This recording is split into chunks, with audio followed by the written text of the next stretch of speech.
ನಮಸ್ಕಾರ ಸ್ನೇಹಿತರೆ, ನಾವು ನೋಡ್ಬೋದು ಈ H S T R exam update ಏನಪ್ಪ ಅಂದರೆ, ನಾನು ಇಂದಿನ ವಿಡಿಯೋದಲ್ಲಿ ಹಲವಾರು ರೀತಿಯಾಗಿರ್ತಕ್ಕಂತಹ ಪ್ರೌಢಶಾಲಾ ಶಿಕ್ಷಕರ ನೇಮಕಾತಿಗೆ ಸಂಬಂಧಪಟ್ಟಾಗಿರ್ತಕ್ಕಂಥ ಬಿಗ್ ಅಪ್ಡೇಟನ್ನು ಕೊಡ್ತಾ ಹೋಗಿದ್ದೀನಿ.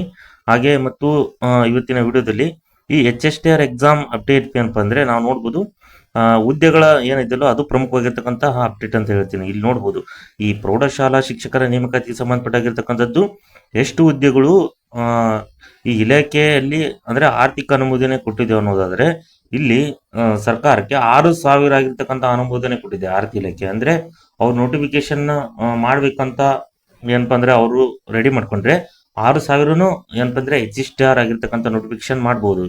ಹಾಗಾದ್ರೆ ಅಲ್ಲಿ ಹಂತ ಹಂತವಾಗಿ ಏನಾದರೂ ತಗೊಂಡ್ರೆ ಅವರು ಅದರಲ್ಲಿ ಭಾಗ ಮಾಡ್ಬೋದು, ಅಥವಾ ಎರಡು ರೀತಿಯಾಗಿರ್ತಕ್ಕಂಥ ನೋಟಿಫಿಕೇಶನ್ ಕರಿಬೋದು ಹಂತ ಹಂತವಾಗಿ.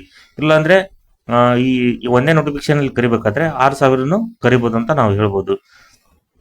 ಮೊದಲನೇ ವಿಡಿಯೋದಲ್ಲಿ ಫಸ್ಟ್ ಏನಪ್ಪ ಅಂದ್ರೆ ಅವಾಗ ಆರ್ಥಿಕ ಅನುಮೋದನೆ ಇನ್ನು ಕೊಡೋಕ್ಕಿಂತ ಮುಂಚೆ ಈಗ 1,000 ಹುದ್ದೆಗಳನ್ನು ಕರಿತೀನಿ ಅಂದಿದ್ರು.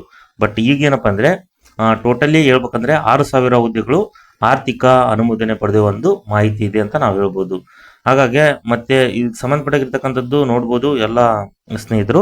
ಇಲ್ಲಿ H S T R exam ಏನಪ್ಪ ಅಂದ್ರೆ ಹಲವಾರು ಏನಪ್ಪ ಅಂದ್ರೆ ವಿದ್ಯಾರ್ಥಿಗಳು ಪದೇ ಪದೇ ಕೇಳ್ತಾ ಹೋಗಿದ್ದಾರೆ, ಈ H S T R exam qualification ಏನ್ರಿ ಅನ್ನೋದ್ರ ಬಗ್ಗೆ ನಾನು ಹೇಳ್ತೀನಿ. ಸೊ ನೋಡ್ಬೋದು, ನೋ ಟಿ ಟಿ ರಿಕ್ವೈರ್ಡ್ ಅಂತ ಹೇಳ್ತೀನಿ. ಅಂದ್ರೆ ಇದಕ್ಕೆ ಟಿ ಟಿ ಆಗಿರ್ತಕ್ಕಂತಹ ಕ್ವಾಲಿಫೈ ಇರುವುದಿಲ್ಲ. ಓನ್ಲಿ ಏನಪ್ಪಾ ಅಂದ್ರೆ ಬಿ ಎಡ್ ಆಗಿರ್ಬೇಕು, ನಿಮ್ದು ಡಿಗ್ರಿ ಕಂಪ್ಲೀಟ್ ಆಗಿರ್ಬೇಕು. ಇನ್ನೇನು ಡಿಗ್ರಿ ಮಾಡಿ ನೀವು ಯಾವ್ಯಾವ ಮೆಥಡ್ನಲ್ಲಿ ಓದಿರ್ತಾರೋ ಅದು ಬಿ ಎಡ್ ಆದರೆ ಸಾಕು ಅಂತ ನಾನು ಹೇಳ್ತೀನಿ. So H S T R exam without T T, B Ed only degree ಅಷ್ಟೇ. ಏನಪ್ಪ ಅಂದರೆ ಬಿ ಎಡ್ ಪ್ಲಸ್ ಡಿಗ್ರಿ ಆದರೆ ನೀವು ಎಚ್ ಎಸ್ ಟಿ ಆರ್ ಎಕ್ಸಾಮ್ಗೆ ಎಲಿಜಿಬಿಲಿಟಿ ಇರ್ತೀರಂತ ನಾವು ಹೇಳ್ಬೋದು.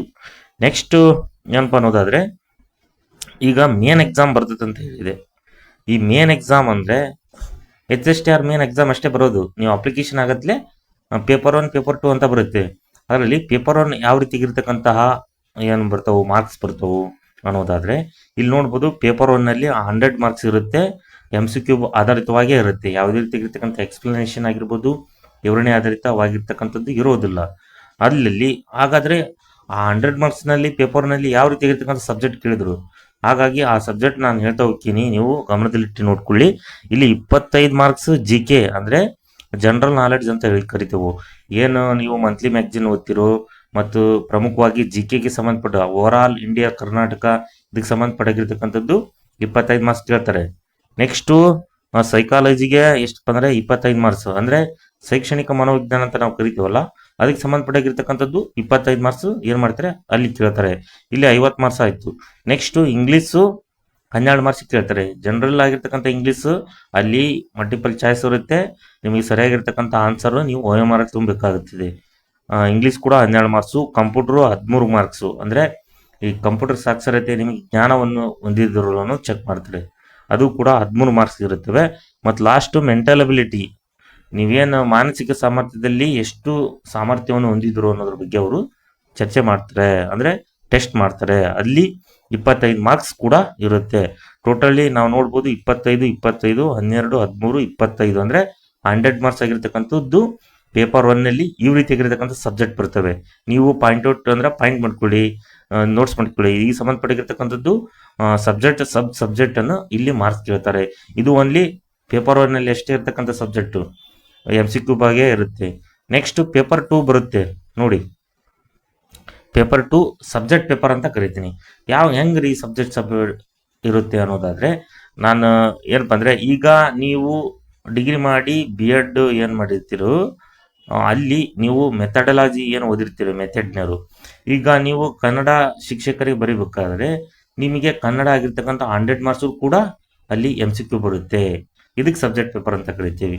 ಇಂಗ್ಲೀಷ್ ಮೆಥಡ್ನವ್ರು ಇರ್ತಾರೆ, ನಾನು ಇಂಗ್ಲೀಷ್ ಟೀಚರ್ಗೆ ಬರೀಬೇಕು, ನನ್ನ ಕ್ವಾಲಿಫಿಕೇಷನ್ ಇದೆ ಏನು ಅನ್ನೋದು ಇರುತ್ತಲ್ಲ, ಆ ಕ್ವಾಲಿಫಿಕೇಷನ್ ಇಂಗ್ಲೀಷ್ ಸಬ್ಜೆಕ್ಟ್ ತಗೊಂಡ್ರೆ ಇಂಗ್ಲೀಷನ್ನು 100 ಮಾರ್ಕ್ಸ್ಗೆ ಇಂಗ್ಲೀಷನ್ನೇ ಕೊಟ್ಟಿರ್ತಾರೆ ಸಂಬಂಧಪಟ್ಟಿರ್ತಕ್ಕಂಥ.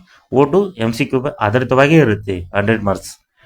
ಈಗ ಹಿಂದಿ ಬರೀತಾರೆ, ಹಿಂದಿ ಮೆಥಡ್ ತಗೊಂಡಿರ್ತಾರೆ ಬಿ ಎಡ್ನಲ್ಲಿ, ಅವರು ಕೂಡ ಹಿಂದಿನೂ 100 ಮಾರ್ಕ್ಸ್ ಇರುತ್ತೆ. ಅಲ್ಲಿ ಗ್ರಾಮರ್ ಆಗಿರ್ಬೋದು, ಏನು ಹಿಂದಿಗೆ ಸಂಬಂಧಪಟ್ಟಿರ್ತಕ್ಕಂಥದ್ದು ಓವರ್ ಆಲ್ ಏನು ಅದಕ್ಕೆ ಸಂಬಂಧಪಟ್ಟಿರ್ತಕ್ಕಂಥದ್ದು ವಿವರಣೆ ಆಗಿರ್ಬೋದು, ವಿವರಣೆ ಅಲ್ಲ ಸಾರಿ ಎಮ್ ಸಿ ಕ್ಯೂ ಬೇನೆ ಏನಪ್ಪ ಹಿಂದಿಯಲ್ಲಿ 100 ಮಾರ್ಕ್ಸ್ ಕೊಡ್ತಾರೆ. ನೆಕ್ಸ್ಟ್ ಪಿ ಎಮ್ CB ಇಲ್ಲಿ PM ಮೆಥಡ್ ಅಂದರೆ ಫಿಸಿಕ್ಸ್ ಮ್ಯಾಥ್ಸ್ ಏನಿರುತ್ತೋ ಅವರಿಗೂ ಕೂಡ 100 ಮಾರ್ಕ್ಸು, CBZನವ್ರಿಗೂ ಕೂಡ 100 ಮಾರ್ಕ್ಸು, ಮತ್ತು ಸೋಷಿಯಲ್ ಸೈನ್ಸ್ ಏನಿರೋದಿಲ್ಲ ಅವ್ರಿಗೆ ಏನು ಟೀಚರ್ಸ್ ಬರೀಬೇಕು ಅನ್ಕೊಂಡಿದ್ರಲ್ಲ ಅವ್ರಿಗೂ ಕೂಡ 100 ಮಾರ್ಕ್ಸೇ ಸೋಷಿಯಲ್ ಸೈನ್ಸ್ ಇರುತ್ತೆ, MCQ ಇರುತ್ತೆ 100 ಮಾರ್ಕ್ಸ್. ನಿಮಗೆ ಸರಿಯಾದ ಉತ್ತರವನ್ನು ಅಲ್ಲಿ ಬರಿಬೇಕಾಗುತ್ತೆ. ಇದು ಪೇಪರ್ 2 ಸಬ್ಜೆಕ್ಟ್. ಅಲ್ಲಿ ಪೇಪರ್ 1ನಲ್ಲಿ ಸಬ್ ಆಗಿರ್ತಕ್ಕಂಥ ವಿಷಯ ಬಂದವು, ಸೈಕಾಲಜಿ, ಕನ್ನಡ, ಇಂಗ್ಲೀಷು. ಅವರೆಲ್ಲರೂ ಕಾಮನ್ ಆಗಿ ಬರಲೇಬೇಕು. ಎಲ್ಲ ಮೆಥಡ್ನವರು ಇದೆಯಲ್ಲ, ಇದೆಲ್ಲ ಮೆಥಡ್ನವರು ಪೇಪರ್ 1ನವರು ಸೇಮ್ ಬರೀಬೇಕಾಗುತ್ತದೆ. ಬಟ್ ಇಲ್ಲಿ ಸಬ್ಜೆಕ್ಟ್ ಪೇಪರ್ನಲ್ಲಿ ಚೇಂಜ್ ಆಗುತ್ತೆ. ನಿಮ್ಮ ಟೀಚರ್ಸ್ ಬರ್ತಕ್ಕಂತಹ ಪೋಸ್ಟಲ್ಲಿ ನಿಮ್ಮ ಸಬ್ಜೆಕ್ಟ್ ಏನಿರುತ್ತೆ ಹಾಕಿರ್ತಿರೋ ಅಪ್ಲಿಕೇಶನ್ನು, ಅದಕ್ಕೆ ಸಂಬಂಧಪಟ್ಟಿರ್ತಕ್ಕಂಥದ್ದು ವಿಷಯವಾರು ನಿಮಗೆ 100 marks MCQ. So paper 1 paper 2 100 marks, ಇದು 100 ಮಾರ್ಕ್ಸ್ ಅಂದರೆ 200 ಮಾರ್ಕ್ಸ್ ಆಗಿರ್ತಕ್ಕಂಥ ಟೋಟಲ್ ಮಾರ್ಕ್ಸ್ ನೀವು ಏನು ಮಾಡ್ತೀರಾ ಬರೀತೀರಾ ಅಂತ ಹೇಳ್ತೀನಿ. ಹಾಗಾಗಿ ಇಲ್ಲಿ ಮುಕ್ತಾಯವಾಗತ್ತೆ ನೀವು HSTR ಮೇನ್ ಎಕ್ಸಾಮು. ಸೊ ಹಾಗಾದರೆ ಫೈನಲ್ ನೀವು ಎಕ್ಸಾಮ್ ಬರೆದನಂದ್ರೆ ನೀವು HSTR ಸೆಲೆಕ್ಷನ್ ಪ್ರೊಸೆಸ್ ಯಾವ ರೀತಿ ಇರುತ್ತೆ ಅನ್ನೋದ್ರ ಬಗ್ಗೆ ನಾನು ಹೇಳ್ತಾ ಹೋಗ್ತೀನಿ. ಇಲ್ಲಪ್ಪ ಮೇಜರ್ ಚೇಂಜಸ್ ಏನಪ್ಪ ಅಂದರೆ ಎಕ್ಸ್ಪ್ಲೈನಡ್ ಏನಾಗಿರೋದು ಅನ್ನೋದಾದರೆ ಇಲ್ಲಿ ನೋಡ್ಬೋದು CET 90% ಇದೆ. ನೀವೇನು ಪೇಪರ್ 1 ಪೇಪರ್ 2 ಬರೀತಿರಲ್ಲ ಅದೇ 90% ಕೌಂಟ್ ಮಾಡ್ತಾರೆ. ನೀವು 200 ಮಾರ್ಕ್ಸಿಗೆ ಎಷ್ಟು ತಗೊಂಡ್ರು 150 ಮಾರ್ಕ್ಸ್ ತಗೊಂಡಿರ್ಬೋದು ಅಥವಾ 180 ಮಾರ್ಕ್ಸ್ ತಗೊಂಡೆ ಅಂದರೆ ಅದಕ್ಕೆ 90% ನೀವು ಲೆಕ್ಕವನ್ನು ಹಾಕಿದರೆ ಅಲ್ಲಿ ಪರ್ಸೆಂಟೇಜು ನಿಮಗೆ ಬಂದು ಹೋಗುತ್ತೆ. ಅದೇ ರೀತಿಯಾಗಿರ್ತಕ್ಕಂಥ ನೀವು ಮೇನ್ ಎಕ್ಸಾಮ್ ಬರೀತಾರಲ್ಲ ಅಲ್ಲೇ 90% ತಗೋತಾರೆ. ಮತ್ತು ನೀವು ಡಿಗ್ರಿ ಓದಿರ್ತಾರಲ್ಲ ಅದಕ್ಕೆ 8% ಕ್ಯಾಲ್ಕುಲೇಟ್ ಮಾಡಿ ಅದಕ್ಕೆ ಸೇರಿಸಿ ಇದು ಮಾಡ್ತಾರೆ, ಪ್ರೊಸೆಸ್ ಮಾಡ್ತಾರೆ. Next B.Ed 2%. ನೀವು B.Ed ಪದವಿ ಮುಗಿದಿರಲ್ಲ ಅದಕ್ಕೆ ಓನ್ಲಿ 2% ಆಗಿರ್ತಕ್ಕಂಥ ಪರ್ಸೆಂಟೇಜ್ ನೀವೇನು ತೆಗೆದಿರ್ತೀರೋ ಅದಕ್ಕೆ 2%ಅನ್ನು ಅವ್ರು ಕ್ಯಾಲ್ಕುಲೇಟ್ ಮಾಡಿ ಟೋಟಲ್ 100 ಮಾರ್ಕ್ಸ್ ಆಯ್ತಾ. ಈಗ CET 90%, ಡಿಗ್ರಿ 8%, B.Ed 2%, ಟೋಟಲ್ 100%ಗೆ ನೀವೆಷ್ಟು ಮಾರ್ಕ್ಸ್ ತಗೊಂಡಿರೋ ಪರ್ಸೆಂಟೇಜ್ ತಗೊಂಡಿರೋ ಅದನ್ನು ಮೆರಿಟ್ ಲಿಸ್ಟ್ನ ನಿಲ್ಲಿಸ್ತಾರೆ. ನಿಮ್ಮ ಕಾಸ್ಟ್ ವೈಸ್ ನೋಡ್ತಾರೆ, ನೀವು ಯಾವ ರೀತಿ ಆಗಿರ್ತಂಥ ರ್ಯಾಂಕ್ ತಗೊಂತೀರ ನೋಡಿ ಲಾಸ್ಟು ಏನಪ್ಪ ಅಂದರೆ ರ್ಯಾಂಕ್ ಲಿಸ್ಟ್ ಬಿಡ್ತಾರೆ. ಈ ರೀತಿಯಾಗಿರ್ತಕ್ಕಂಥ ಪ್ರೊಸೆಸ್ ಇರ್ತದೆ ಅಂತ ನಾನು ಹೇಳ್ತೀನಿ. ಸೊ ಎಲ್ಲರಿಗೂ ಏನಪ್ಪ ಅಂದರೆ ಈಗ HSTR ಎಕ್ಸಾಮ್ ನೋಟಿಫಿಕೇಶನ್ ಆಗುತ್ತೆ. ನಾವು ನೋಡ್ಬೋದು ಇನ್ನೂ ಕೆಲವೇ 2 ಅಥವಾ 3 ತಿಂಗಳಲ್ಲೇ ಇನ್ನೂ ಹೆಚ್ಚಿಗೆ ಆಯ್ತದು.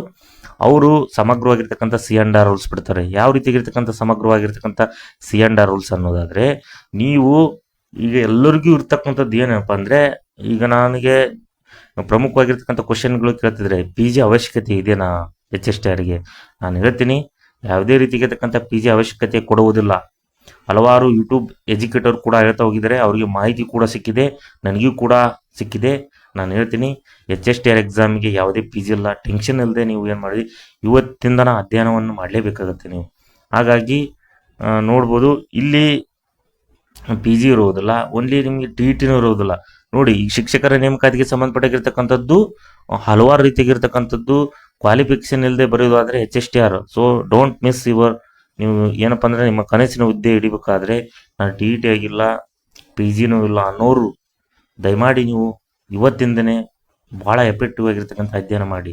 ಇದು ಮತ್ತೆ ನಿಮಗೆ ನೋಟಿಫಿಕೇಶನ್ ಜಾರಿ ಹೋದರೆ ಮತ್ತೆಷ್ಟು ವರ್ಷಕ್ಕೆ ಕರೀತಾರೋ ನಿಮಗೆ ಏಜ್ ಇರೋಲ್ಲ, ನೀವು ನೋಟಿಫಿಕೇಶನ್ ಸಿಗಲ್ಲ, ನೀವು ಓದೋ ಪೇಷನ್ಸ್ ಇರೋಲ್ಲ. ಹಾಗಾಗಿ ನೀವು ಈ ವರ್ಷ ಏನಾದರೂ ಕಷ್ಟಪಟ್ಟು ದಯಮಾಡಿ ನೀವೆಲ್ಲರೂ ಹಿಡಿಬೇಕು ಅನ್ನೋರು ಜಾಬು ನೀವು ಇಷ್ಟ ಇದ್ದವರು ದಯಮಾಡಿ ಕೂತ್ಕೊಂಡು ಓದಿ ಅಂತ ಹೇಳ್ತೀನಿ.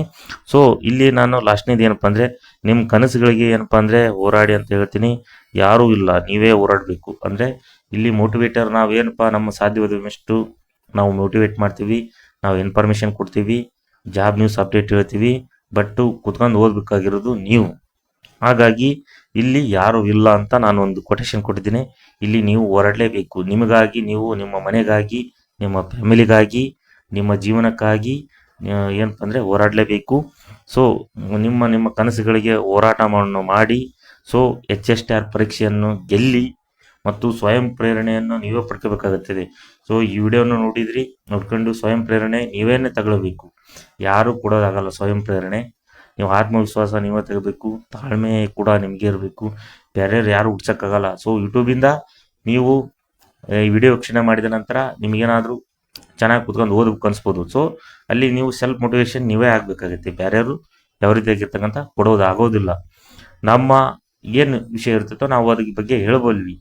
ಸೊ ಸ್ವಯಂ ಪ್ರೇರಣೆ ನೀವೇ ತೆಗೆದುಕೊಳ್ಬೇಕಾಗುತ್ತದೆ. ಇದು HSTR ಪರೀಕ್ಷೆ ನಾನೊಂದು ಪ್ರೇರಣೆ ಹೇಳ್ತೀನಿ. ಹಾಗಾಗಿ ನೋಡ್ಬೋದು ಈಗ ಯಾರ್ಯಾರು ಹೊಸ್ದಾಗಿ ನೋಡ್ತಿದ್ರು ಎಲ್ಲ ಸ್ನೇಹಿತರು ಆಗಿರ್ಬೋದು, ವಿದ್ಯಾರ್ಥಿಗಳು ಆಗಿರ್ಬೋದು, ಎಲ್ಲರೂ ಏನಪ್ಪ ಅಂದರೆ ಈ ಚಾನಲನ್ನು ಸಬ್ಸ್ಕ್ರೈಬ್ ಮಾಡಿ ಹೊಸ್ದಾಗಿ ನೋಡೋರು.